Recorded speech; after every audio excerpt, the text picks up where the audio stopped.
Përshëndetje, zoti Basha. Përshëndetje. Atëherë le ta nisim me takimin që keni zhvilluar mbrëm në kombinat. Mund na shpjegoni çfarë qëllimi ka turi me qytetarët, për çfarë doli të organizoni ju strukturat e Partisë Demokratike? Kontakti me anëtarët mbështetësit e Partisë Demokratike dhe me qytetarët është një e përhershme, jo e veçanta e aktivitetit tim si kryetari i Partisë Demokratike. Por nisja e këtij turi përkon me një ngjarje dramatike që është shkelja flagrante e kushtetutës javën e kaluar, si kulmim i një sër veprimesh nga ana e mazhorancës dhe Edi Ramës për të hedhur një velo mbrojtëse dosjeve të krimit dhe të korrupsionit hapura tashmë nga drejtësia shqiptare, por dhe nga drejtësia ndërkombëtare për krimin organizuar dhe figurat kryesore politike të lidhura me krimin organizuar. Në këtë kuadër, jo vetëm me Partinë Demokratike dhe mbështetësit e opozitës, por me gjithë qytetarët, ne do të jemi në një tur bashkëbisedimi për të vendosur së bashku kursin dhe intensitetit e aksionit opozitar dhe qytetar, sepse mbrojtja e kushtetutës, shkelja, më mirë themi, e kushtetutës, çështjet e demokracisë, çështjet e drejtësisë pa kapur dhe çështjet e ekonomisë nuk janë çështje vetëm të një partie politike apo të disa partive politike, por janë çështje të gjithë qytetarëve. Prandaj ky tur ka për qëllim të vetëdijsoj sa më shumë shoqërinë dhe qytetarët, të kthejë besimin tek vetvetja të njerëzve, si një parakusht për të kthyer shpresën se e mira mund dhe do të triumfojë ku njerëzit e përkushtuar për të mirën janë të gjithë të bashkuar në një qëllim. Po kryeprokuroria e re është zgjedhur, ka filluar punën. Për çfarë të protestoni ju këtë herë? Dhe do të kemi një protest apo do të kemi disa protesta? Nuk ka lidhje kjo me personin e kryeprokurorit. Fakti është që kryeprokurori sot është Edi Rama. Është hera parë në historinë e Shqipërisë që një kryeprokuror zgjidhet me votat e një partie politike. Siç e thot një kolegu juaj dhe miku im, betimi duhet ishte bërë në selinë e Partisë Socialiste, jo në parlament. Kryeprokurorët janë zgjedhur me votat e një mazhoranci. Shkelja e kushtetutës. Asnjëherë në shkeljet e kushtetutës. Është hera parë që zgjidhet një kryeprokuror në shkeljet e kushtetutës. Dhe pa veting, kur për një vit e gjysmë shqiptarëve ju është premtuar se drejtësia e re do të ketë prokurorë dhe gjyqtarë që do të kenë kaluar vetingun.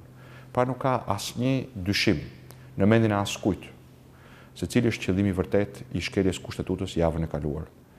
Është mbyllja e dosjeve të krimit, është ngadalësimi dhe komprometimi i hetimeve për Samir Tahirin dhe për personat e tjerë të kapur në flagrancë nga antimafia italiane, nga shërbimet e huaja, por dhe nga drejtësia shqiptare në bashkëpunim me krimin.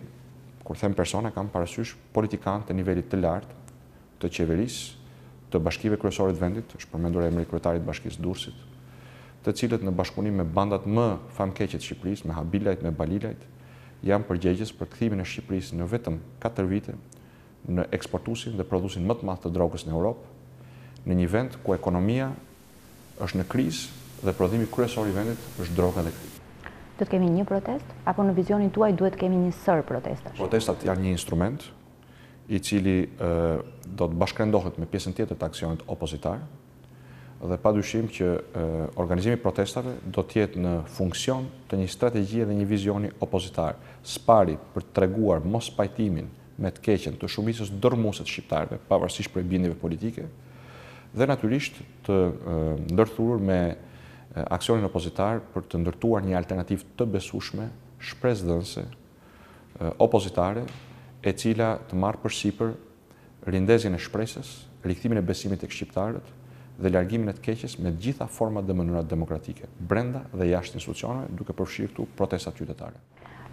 Ju përmendjet çështjen e kryeprokurorit të përkohshëm. A mund të më sqaroni pse u pozicionua Partia Demokratike kundër Shteteve të Bashkuara dhe Bashkimit Evropian për këtë çështje?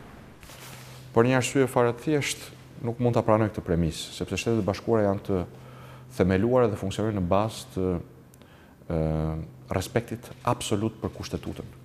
Betimi i çdo zyrtari amerikan, duke nisur nga presidenti, ushtarakët, gjyqtarët, të zgjedhurit, është për respektimin e kushtetutës. Kështu që është absurde të pretendosh para shqiptarëve se Shtetet e Bashkuara të Amerikës apo dhe vendet e Bashkimit Evropian mbështesin shkeljen e kushtetutës. Aq më shumë kur këta faktorë janë investuar për reformën drejtësie, e cila është e gjitha e mishëruar në kushtetutë. Prandaj ky është një justifikim i dobët dhe trashanik i kujdo që ka dorë në aktin thellësisht antikushtetues të 18 dhjetorit. Partia Demokratike është rreshtuar pro vlerave perëndimore, të lirisë, demokracisë, kushtetutshmërisë është rreshtuar në këtë mënyrë me të gjithë forcën dhe bindjet e saj pro parimeve amerikane dhe europiane. Është Edi Rama dhe qeveria e tij, e cila tashmë ka kaluar një pikë kritike, helmatisse, përzierjes së autokracisë, ignorancës, korrupsionit dhe krimit, e cila ka shkelur kushtetutën për një synim të vetëm, për të mbrojtur pasurinë dhe pushtetin e akumuluar në mënyrë të paligjshme dhe kriminale. Gjatë 4 viteve të fundit, ju keni shkuar disa herë në dyert e prokurorisë kur ajo drejtohej nga Adriatik Pllalla. Asgjë nuk ka ndodhur. Ai bashkojnë ju mendimit të ambasadorit Donald Lu, se ai ishte një kryeprokuror që refuzonte të ndiqte penalisht politikanët. Në rastin kur hetimet antimafia zbuluan se ministri më i suksesshëm i Edi Ramës, krau i tij i djathtë, njeriu i tij më i besuar, Sajmir Tahiri, ishte implikuar në drejt për drejt në trafikun e drogës dhe të armëve në lidhje me bandën e habileve, prokuroria shqiptare më në fund veproi. Nuk veproi me 10 herë që ne i kërkuam publikisht, dhe padyshim ka qenë një presion të tmerrshëm politik për të mos vepruar. A ka pasur drejt ambasadori amerikan në këtë rast? Pra, nuk shtrohet çështja kështu. Mendoj që do ishim të padrejtë dhe hipokrit me shqiptarët po ta shtronim çështjen kështu. Unë nuk komentoj ambasadorët, po ambasadorëve dhe çdo kujt tjetër i kam thënë që Shqipëria nuk është një republikë gjyqësore apo prokuroriale, është një republikë parlamentare. Dhe kur parlamenti mbushet me kriminal, kur kryeministri drekon dhe darkon me kriminal, kur trafikantët më të mëdhenj të drogës dhe të krimit në vend janë miqtë dhe aleatët politik të partisë në pushtet, mos prit që 1, 2, 3 apo 4 prokuror të jenë zgjidhja. Sepse kjo do të thotë që themelet e republikës janë të korruptuar. Është korrupsioni politik që pjell dhe mban këmbë korrupsionin në çdo deg tjetër të pushtetit, duke përfshirë korrupsionin gjyqësor, apo korrupsionin media, apo korrupsionin ekonomik. Nuk është e kundërta. Në Shqipëri, një politikë e korruptuar, një politikë e lidhur me krimin, është arsyeja sepse gjyqësori dhe prokuroria janë në një presion të vazhdueshëm për të mos hetuar, por për të mbrojtur politikisht Tahirët, Dakot, Balilajt dhe Habilajt. Prandaj reforma në drejtësi ka patur dhe ka synim kryesor pastrimin e gjyqësorit dhe prokurorisë përmes vetingut dhe emrimin e institucioneve të reja të drejtësisë larg duarve të politikës. 18 dhjetori i hodhi poshtë 2 këto parime të shpallura para gjithë shqiptarëve.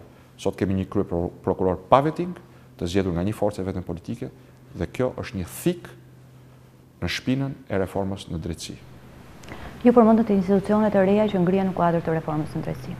Në raport me Parlamentin ju keni listuar 3 skenar. Partia Demokratike mund të ketë një marrëdhënie të kushtëzuar, Partia Demokratike mund të bojkotojë Parlamentin, mund të djegë mandatet. Por në fillimin e sesionit të ri ne presim të ngrihet Këshilli i Lartë i Prokurorisë dhe Këshilli i Lartë Gjyqësor. Unë duhet di, Partia Demokratike do të jetë pjesë e ngritjes së këtyre? Partia Demokratike ka një investim të vetin në reformën në drejtësi.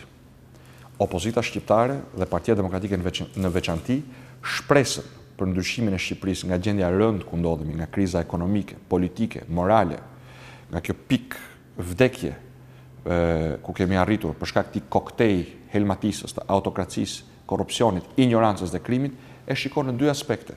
Tek demokracia, zgjedhjet e lira të ndershme, të cilat nuk u realizuan me 25 qershor, pavarësisht prej sakrificës, betejës dhe qëndresës tonë, por sot kemi një Shqipëri dhe një komunitet ndërkombëtar të ndërgjegjësuar, se në Shqipëri korrupsioni dhe krimi kanë arritur të blejnë dhe tjetërsojnë vullnetin e qytetarëve, pra është hedhur një hap i rëndësishëm për vazhdimin dhe fitoren e kësaj betejë, dhe investimi tjetër, shpresa tjetër është një drejtësi e cila nuk mbron, por heton dhe çon para përgjegjësisë penale dhe përgjegjësisë ligjore të korruptuarit, politikanët e lidhur me krimin dhe krimin e organizuar. Prandaj është domosdoshme që reforma në drejtësi të zbatohet ashtu siç është miratuar me votat e opozitës me 22 korrik. Investimi i Edi Ramës është që kjo mos ndodh. Investimi i Edi Ramës është mos të kemi SPAK, mos të kemi BKH, por të kemi institucione të kapura nga mazhoranca. Këtë natyrisht ne nuk mund ta pranojmë.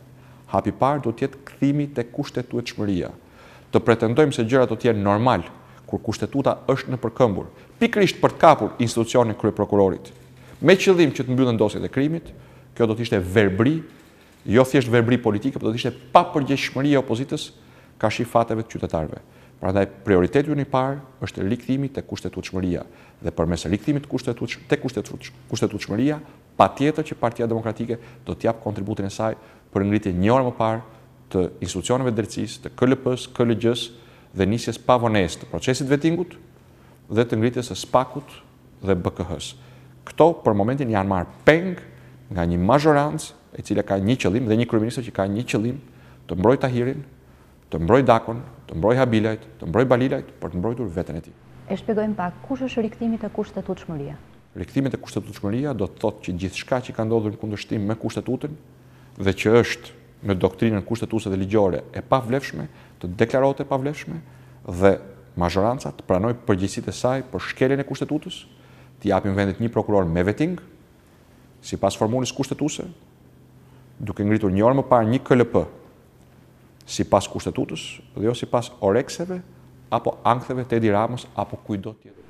Për të qenë më të qartë, nëse nuk anullohet zgjedhja e prokurorit përkohshëm, ju nuk shkoni të ngrini KLP-n të KLG-n? Jo, nuk e thash këtë. Atëherë? Synimi im kryesor është që reforma në drejtësi të zbatohet sipas kushtetutës. 2 muaj, 3 muaj më parë, askujt nuk i shkonte në ndërmendje që Shqipëria do të kishte me 18 dhjetor një kryeprokuror pa veting me votat e 69 deputetëve. Vetingu bllokua 9 muaj nga Partia Demokratike, ne nuk harrojmë këto fakte. Është një gënjeshtër e pastër. Jo bllokua. Deri në janar gjykatë kushtetuese dhe më pas prej çadrës. Është një gënjeshtër e pastër. Do të kishte nisë më herë. Është një gënjeshtër e pastër. Dhe ju e dini sepse është gënjeshtër. Edi Rama theu paktin me 22 korriku dhe kaloi një ligj për vetingun me qëllim që vetingu të kontrollohej nga ai. Dhe ishte kjo arsyeja pse Partia Demokratike ju drejtua gjykatës kushtetuese. Megjithatë, siç e dini fare mirë, ndërkohë që Partia Demokratike protestonte në çadër, ndodhi ajo që Partia Demokratike kishte paralajmëruar. Për 27 pozicione kishte 21 aplikacione, 21 aplikime. Pra, është fare lehtë të thuash që në këtë vend fajin e ka opozita për gjithçka që ndodh. Por e vërteta është fare ndryshe. Faji nuk është i opozitës.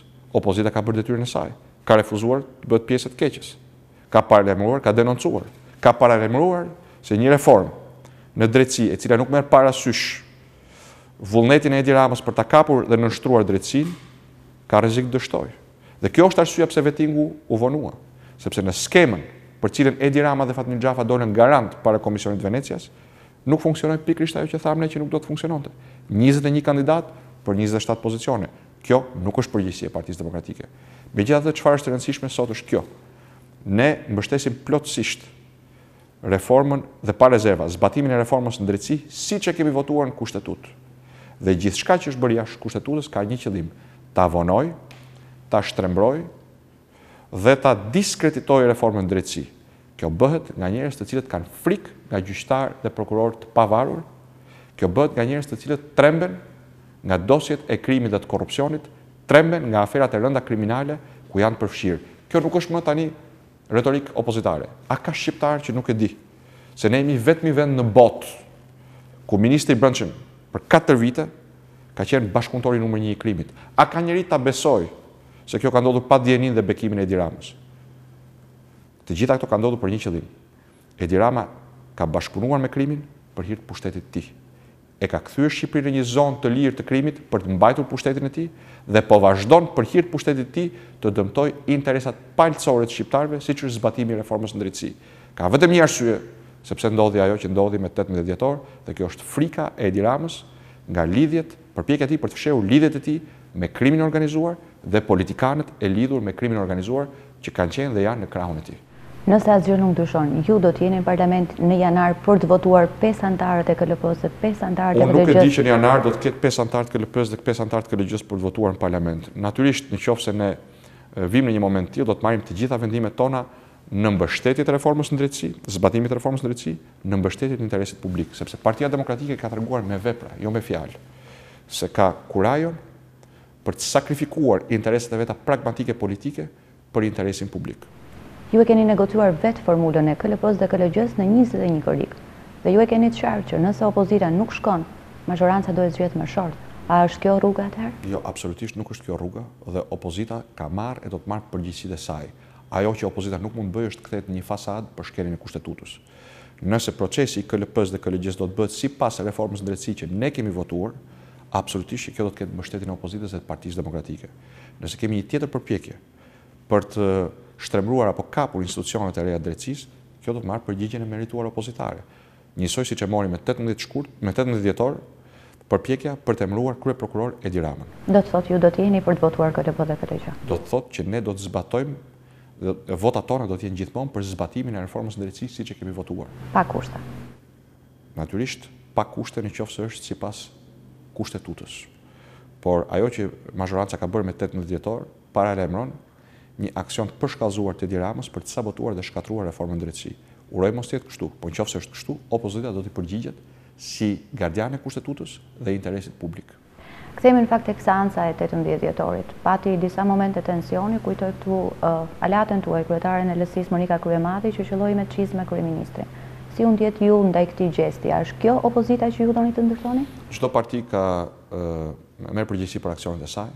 Një gjë mund t'ju them që nuk është as tymi dhe as çizmi e lajmit 18 dhjetorit. 18 dhjetori është dita e zezë kur Edi Rama dhe shumica e tij e dal nga votat e blera me paratë e drogës, ka shkelur në mënyrë flagrante kushtetutën për të kapur kryeprokurorin, për të mbyllur dosjen e Sajmir Tahirit. Ky është lajmi. Kjo është e zeza e asaj të hëne. As çizmet, as takat, as tymi. Por fakti që ne kemi sot kryeprokuror një njeri, krau i djathtë i cilit është në hetim nga antimafia italiane për trafikun ndërkombëtar të drogës. Kur ne e denoncuam, shumë shqiptarë nuk e besonin dhe nuk u vë faj. Se vetëm në filmat me më shumë fantazi të Hollywoodit, ministri i brendshëm është dhe kreu i mafias, diku në Amerikën Latine, ja që fjala e doli. Doli, siç kanë dalë të gjitha denoncimet tona deri më sot. Partia Demokratike ka thënë të vërtetën, ka qëndruar për të vërtetën, është përballur për të vërtetën, ka sakrifikuar për të vërtetën dhe është fal kësaj që sot Shqipëria ka një parlament më pak të inkriminuar se sa 4 vite më parë, është fal kësaj që kemi një vetëdijsim gjithmonë në rritje të shqiptarëve, por dhe të ndërkombëtarëve për rrezikun që i kanoset Shqipërisë nga narkoshteti dhe nga bashkëpunimi i kriminalëve me politikën. Pra jemi në fillimet e një betejë e cila duhet të përmbyllet me fitoren totale të qytetarëve, të vlerave perëndimore, të demokracisë, të shtetit ligjor. Rreshtimi këtu është i qartë. Ne jemi pro kushtetutës, pro reformës së drejtësisë, pro zgjedhjeve të lira të ndershme. Ne mbështesim pa rezerva hetimin, procedimin penal, arrestimin, vënien para drejtësisë të grupeve kriminale dhe të politikanëve të lidhur me ta. Nga ana tjetër kemi një mazhorancë e cila votoi zemërthyer me 21 korrik 2016 dhe prej 21 korrikut 2016 po bën gjithçka për të sabotuar reformën e drejtësisë. Çdo investim në propagandën e mashtrime nuk mund ta zhbojë këtë rreshtim. Partia Demokratike është në krah të vlerave perëndimore, të demokracisë, të lirisë, të kushtetutës, të drejtësisë. Dhe përballë kemi një kundërshtar politik të inkriminuar, të lidhur me krimin, të bërnjish me bandët e narkotrafikut, që po bën gjithçka për të ikur përgjegjësisë politike dhe përgjegjësisë ligjore para drejtësisë së reformuar. Betejë më e afërt në fakt me kundërshtarin tuaj politik Edi Ramën është zgjedhjet lokale. Ju kërkoni një koalicion me gjithë LSI-n apo ju do të përqendroheni për fitore vetëm tek e djathta? Betejë kryesore shqiptarëve sot për të kthyer shpresën është betejë për të kthyer besimin tek vetvetja. Dhe që të kthejmë besimin tek shqiptarët dhe tek Shqipëria, duhet të kthejmë besimin tek zgjedhjet e lira të ndershme dhe një drejtësi e reformuar, e pakapur politikisht dhe e aftë të ndëshkojë dhe jo të mbrojë krimin dhe korrupsionin. Që të ndodhin këto dyja duhet spari të kemi një qeveri të përkushtuar për këto dy reforma, një qeveri antimafia, një qeveri të përkushtuar për reformën zgjedhore.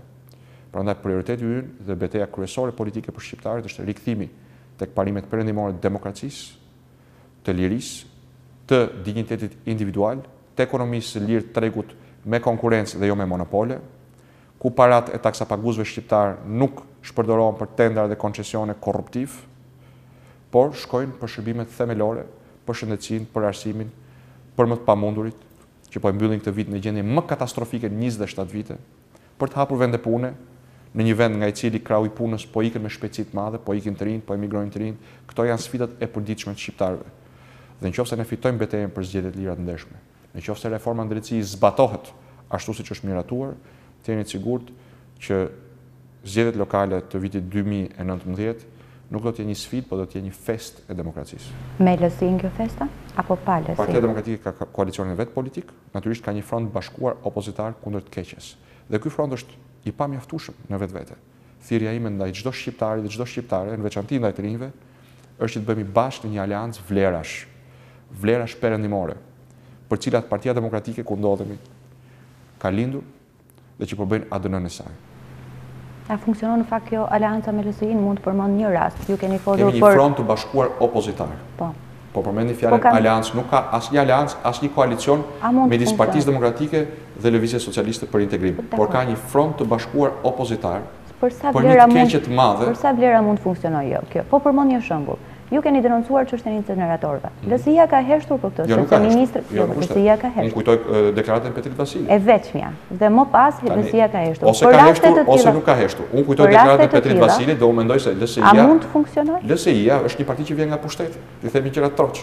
Dhe ardha nga pushteti, dalja në opozit, është një proces vetë reflektimi, korrigjimi, dhe unë di që kryetari i grupit, një nga figurat kryesore të LSI-s, ka folur hapur dhe troç për incineratorët.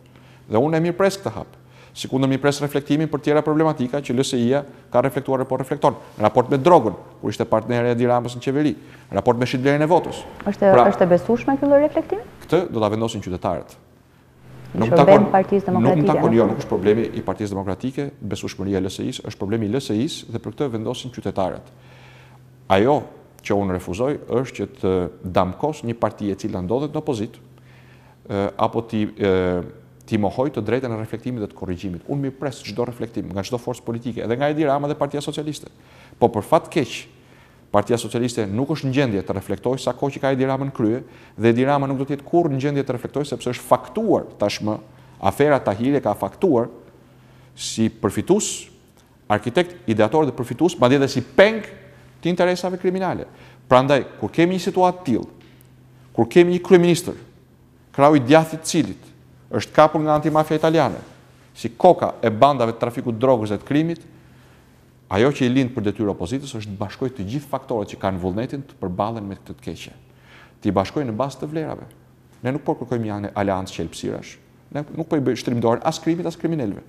Po i shtrim dorën çdo shqiptari pavarësisht prej bindjeve politike, pavarësisht prej qëndrimeve të gabura apo mëkateve të kaluarës, të bashkohemi për zgjedhje të lira të ndershme dhe për një reformë drejtësie që nuk i mbron, por i ndëshkon kriminalët dhe politikanët e lidhur me krimin.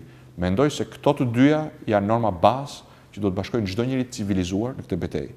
Prandaj flas për një aleancë vlerash, ku kushtetuta, demokracia, ekonomia, drejtësia nuk janë çështje vetëm e Partisë Demokratike apo edhe partive tjera politike, por e çdo qytetari. Dhe mballë të kësaj duhet patjetër të marrë rolin e vet elita politike, intelektualët, analistët, gazetarët, media, çdo kush që ka ndikim në opinionin publik, duhet mbaj qëndrime të qarta dhe të prera, sepse si asnjëherë tjetër, e ardhmja e vendit ndodhet në rrezik. Politika zyrtare e Shqipërisë tashmë po përqafon edhe në thelb, jo vetëm në formë, tiparet lindore të autokracisë, të propagandës, të mashtrimit, të ignorancës, të paaftësisë, të korrupsionit dhe të krimit. Ndaj përballë kësaj, të gjithë shqiptarët duhet bashkohen. Të gjithë shqiptarët duhet bashkohen, por në këtë betejë duhet një parti demokratike e fortë. Duke sikur 6 muajt e fundit asgjë nuk lëviz në Partinë Demokratike. A mund të na thoni kur përfundon analiza, kur fillojnë zgjedhjet e strukturave të reja drejtuese? Partia Demokratike është një dinamizëm konstant. Çdo kush që pretendon të kundërtën është i painformuar ose ka një rol për demotivuar opozitën dhe qytetarët. Vetëm një parti e organizuar, e motivuar është në gjendje të mbajë një protestë në 90 ditore, si ajo që mbajtëm ne. Po flasim për procesin tani. Pa para, se ka bërë dhe Edi Rama protest, po u pa njerëzit që jepnin para në skapatat e lanës. Pse? Sepse është një parti e kauzës drejt, ka triumfuar kauza. Kauza, më le të mbaroj, kauza e votës lirë, kauza dhe kriminalizimit, kauza e luftës kundër drogës, janë kauza publike. Nuk janë kauza që ne i përqafuam për karrikën tonë, përkundazi kemi sakrifikuar interesin tonë pragmatik politik për të shërbyer interesit publik. Pra, këtu duhet kuptuar që kemi një hendek të thellë dhe të madh midis mënyrës se si e shohim ne rolin tonë si parti politike dhe si e shikon Partia Socialiste. Këta të fundit kanë bërë të kundërtën, kanë bërë aleancë me krimin për hir të pushtetit dhe ne kemi sakrifikuar pushtet apo mundësinë për pushtet për interesin publik. Koha na ka dhënë të drejtë. Koha do të vazhdojë na jap të drejtë. Tani për organizimin, shumë e drejtë. Organizimi i Partisë Demokratike është një kantier i hapur pune. Pra, kur përfundon analiza? Analiza është në përfundim, mbi 90% të degëve ka përfunduar. dhe 10% e degëve përfundon çështje jashtë. Do të kemi zgjedhje vitin tjetër? Sigurisht që sipas statutit Partia Demokratike do të kalojë në një proces zgjedhjesh. Vëmendja jonë është të ndërtojmë një alternativë, fokusi ynë, prioriteti ynë është të ndërtojmë një alternativë të besueshme, e cila të kthej shpresën në bazë të parimeve dhe vlerave perëndimore.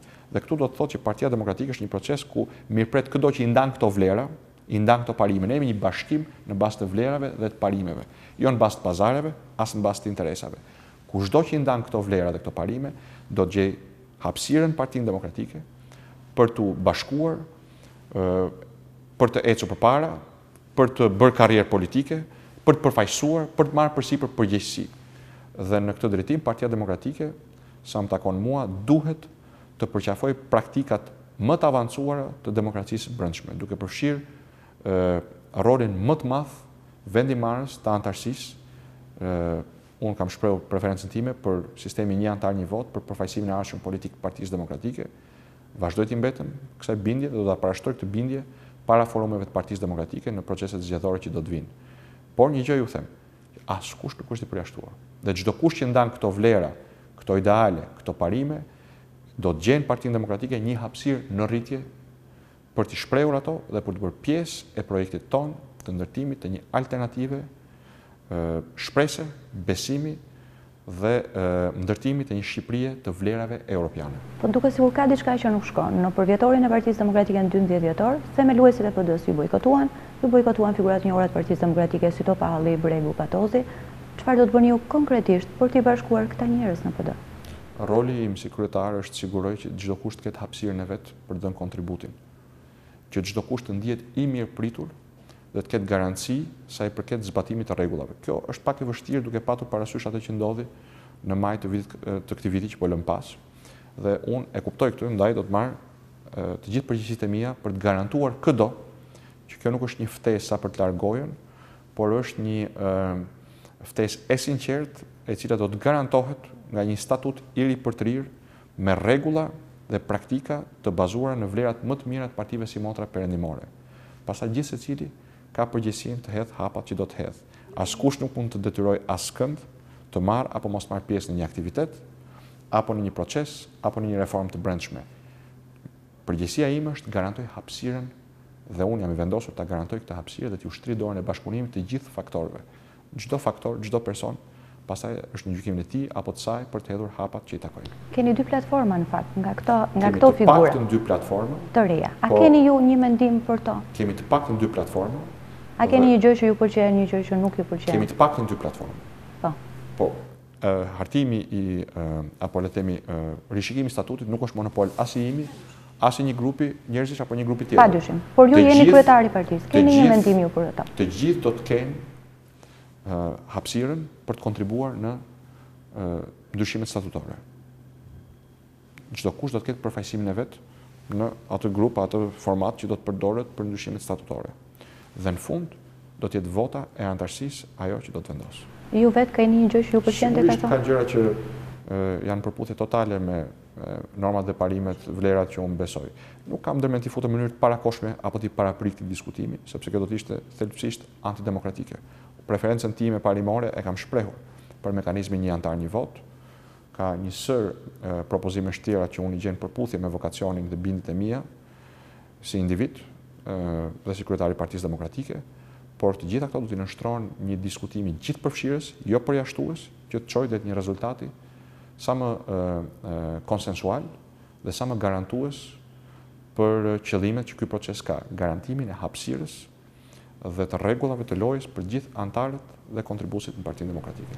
Ka pasur një debat që është hapur së fundmi për Partinë Demokratike lidhur me fondet me cilat janë paguar kontratat e lobimit. A mund na sqaroni si është e vërteta? Jo, nuk ka debat, është një investim i kundërshtarit tonë politik. Po e tonë prokuroria.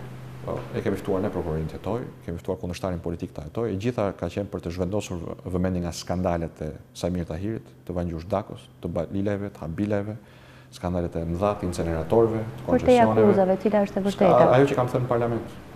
Partia Demokratike ka zbatuar ligjin. Nuk ka shkelur ligjin as në Shqipëri, as në Bashkuarat e Amerikës. Gjithçka është transparente, është në dritën e diellit. Një pyetje të fundit në fakt. Ju keni qenë ministri i jashtëm, jeni kryetari i opozitës, nesër kryeministër. A besoni ju që Shqipërisë duhet i hapen negociatat në muajin qershor Shqipërisë? Partia Demokratike dhe opozita kanë qëndruar me vepra jo me fjalë për rrugën e europiane të Shqipërisë. Kemi lobuar me partitë si motra për dhënien e statusit kandidat, edhe kur në Parlamentin Shqiptar gëlonin kriminalet e sjell nga Edi Rama për një qëllim, për të dhunuar opozitën dhe për të mbajtur në këmbë një pushtet paligjshëm. Prandaj Partia Demokratike dhe unë personalisht jemi të bindur se çdo hap më tej në integrimin evropian të vendit është një hap që është një element shprese dhe një aleate e opozitës. Pra Bashkimi Evropian, duke hapur negociatat me Shqipërinë, padyshim që projekton më shumë vëmendje, projekton më shumë monitorim, më shumë mbikëqyrje, më shumë energji në rrugën europiane të Shqipërisë. Por natyrisht opozita nuk mund ta ndikojë këtë proces.